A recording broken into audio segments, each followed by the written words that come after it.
Isa pong pinagpalang araw sa bawat isa. Ito po si Pastor Manny Carlos, yung pong lingkod. Tumatayo pong Senior Pastor ng Calvary Temple Philippines Incorporated. Narito po ako pang magbigay ng ulat. Tinatawag po natin ito SOCMA or State of Church Mission Address. So ang aking iulat po ngayon ay patungkol po sa mga blessings at mga accomplishments po natin noong nagdaang taong 2023. Napakarami po natin naging church improvements at saka mga repairs. Napapintura po natin ang ating buong church, ang roof, ang outdoor wall ng building. Karoon din po ng parking lot sunshade, solar panels na makakatulong po sa pagtipid ng ating mga kuryente.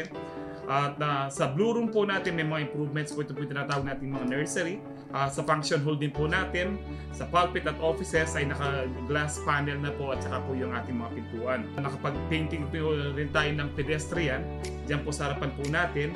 At nabago rin po ang ating mga curtain for sanctuary. Nagkaroon din po ng mural paint sa ating pong bakuran. May mga repairs din po sa church office po natin dito sa waiting shed, no? And nagkaroon din po tayo ng mga bagong carpet sa sanctuary at sa function hall po natin. And yung signage po natin sa labas, na ipabago din po yan, yung city pa ay sa entrance po natin.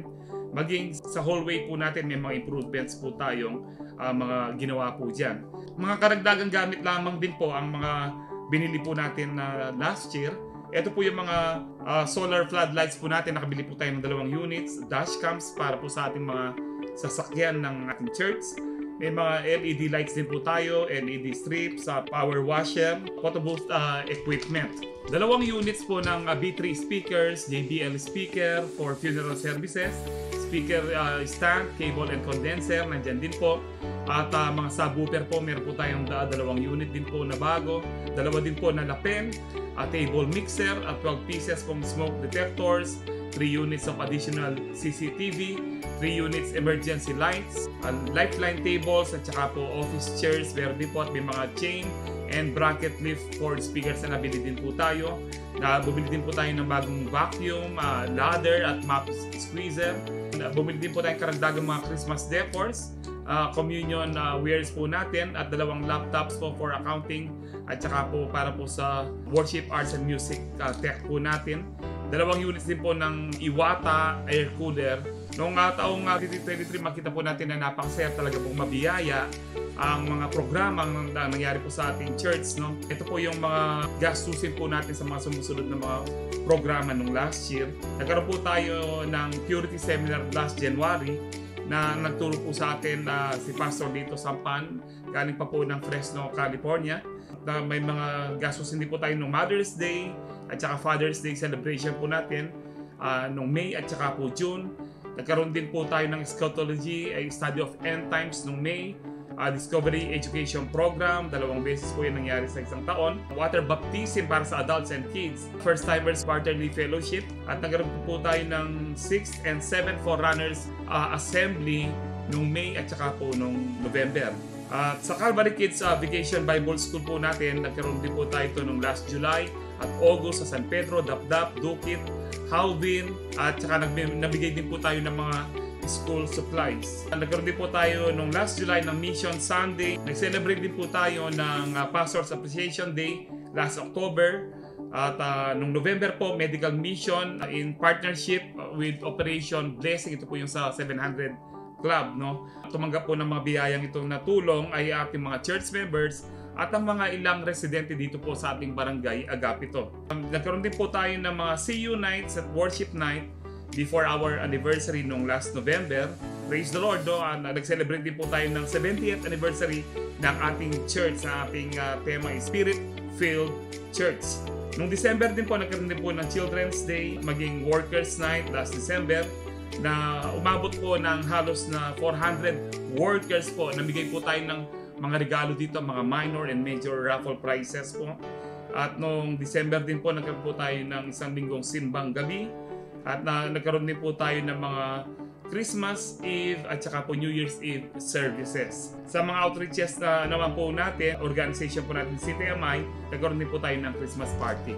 Praise God po sa mga napakaraming programa, no, ng Diyos po talaga ang nagsusustain, na talagang He richly provides ang lahat po ng ating pangangailangan magpahanggang ngayon po. No? Patuloy din po na yung mga suporta po natin sa Calvary Kids Binigyan po natin sila ng bagong sound system. So may sariling sound system na po sila.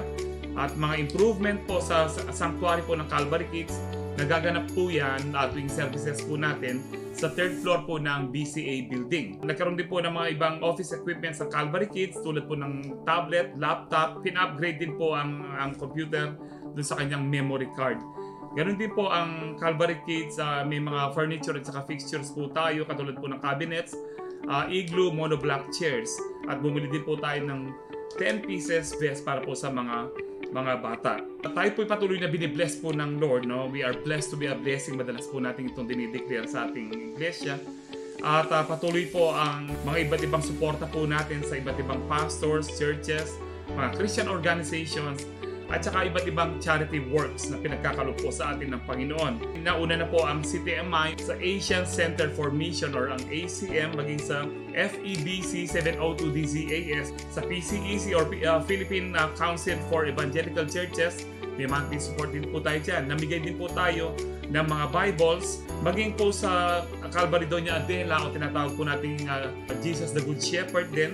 May mga bagong speakers po tayo, 2 speaker at microphones po doon sa church na yon na pinangunahan po ni Pastor Jack. Donation ng mga folding beds para po sa mga inmates sa PPJ or Pampanga Provincial Jail. Nagbigay po tayo ng donation para sa Christmas po nila. Nagbigay din po tayo ng electric guitar and amplifier doon po para sa mga inmates. Nagbigay din po tayo ng basketball uniform para sa mga inmates din po. Namigay din po tayo ng relief goods sa tulong po ng PNP Station 6 dito po sa Angeles City. Nagbigay din po tayo ng solar fans for Barangay Dukit Bible Study. Nagpa-construct din po tayo ng bakod sa Calvary Tarik. Nagkaroon din po ng mga ceiling improvements sa Doña Adela o yung Calvary Doña Adela o yung Jesus the Good Shepherd. Ganon din po sa PGCI or ang Pampanga Gatekeepers Coalition Incorporated. Namigay din po tayo ng cash donations. Tumulong din po tayo sa house construction po ni Pastor Alex Tinsay. Binagbigay din po tayo ng tulong para sa church construction sa church po ni na Pastor Hill del Rosario. Namigay din po tayo ng tulong para po sa Exodus Church. So ang ating mga mission at outreach team ay patuloy pong nagiging masipag po sa paghayo. Hindi lamang po dito po sa lugar po natin sa siyudad ng Angeles City, kundi po sa mga kabundukan, meron din po sa mga kapulisan at maging sa iba't ibang barangay. Sa mga mission outreaches po natin, may mga expenses din po tayo tulad po sa Calvary Temple San Pedro na pinangunahan po ni Pastor Edwin at saka po ni Brother Radley. No, maging po sa Calvary Temple Dapdap na pinangunahan po ni Pastor Francis, ganoon din po sa Calvary Temple Doña Adela, ganoon din po sa Calvary Temple Inararo sa pangunguna po ni Pastor June at Sister Mercy, ganoon din po sa Calvary Temple Tarik, ganoon din po ang pangunguna po ni Pastor June and Sister Mercy. Ganun din po sa Dukit Bible Study, may patuloy pong pagsuporta natin sa Manibaog Bible Study, Howville Bible Study. Malalaking Bible Study po ito, halos church na po sila.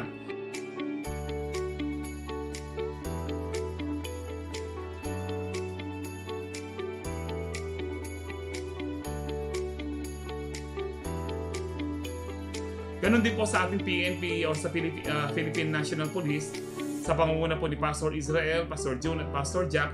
Patuloy din po ang ating pagtuturo din at pagbibigay din po ng suporta.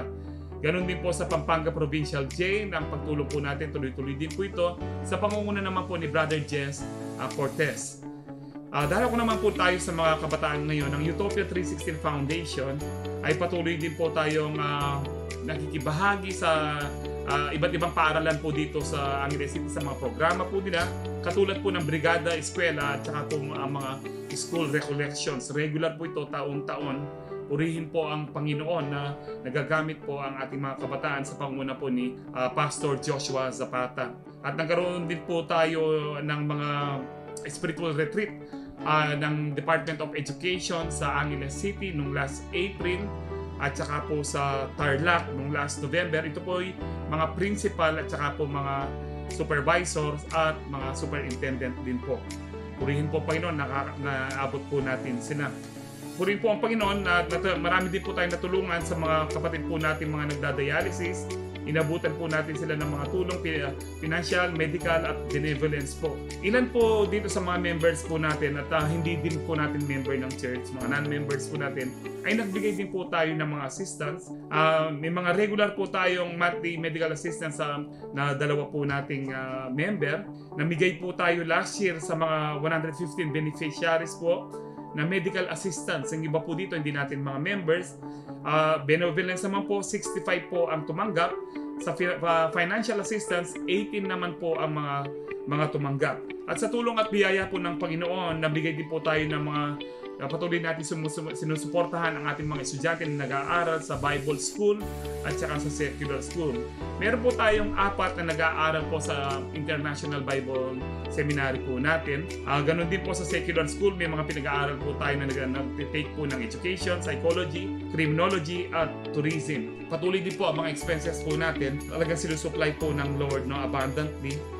Sa worship arts and music o WAMPO, sa tech supplies po nila, maging sa audiovisual services or ang ABS po natin, may mga production supplies po na gastusin po dito.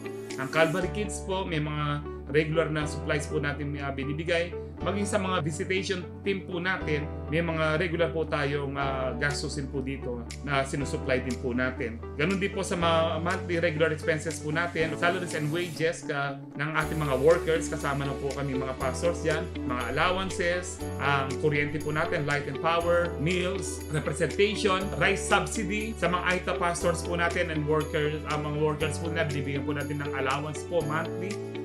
Tubig po natin, tubig din po sa inumin, mineral water, office supplies, kitchen supplies, janitorial supplies, internet, communication, gasoline, transportation, repairs and maintenance para po sa ating mga sasakyan, equipments, furnitures and other fixtures. Ganon din po ang ating SSS, security system at maging yung PhilHealth and marami pa po other supplies. May mga ibang expenses pa rin po tayong ginastos last year.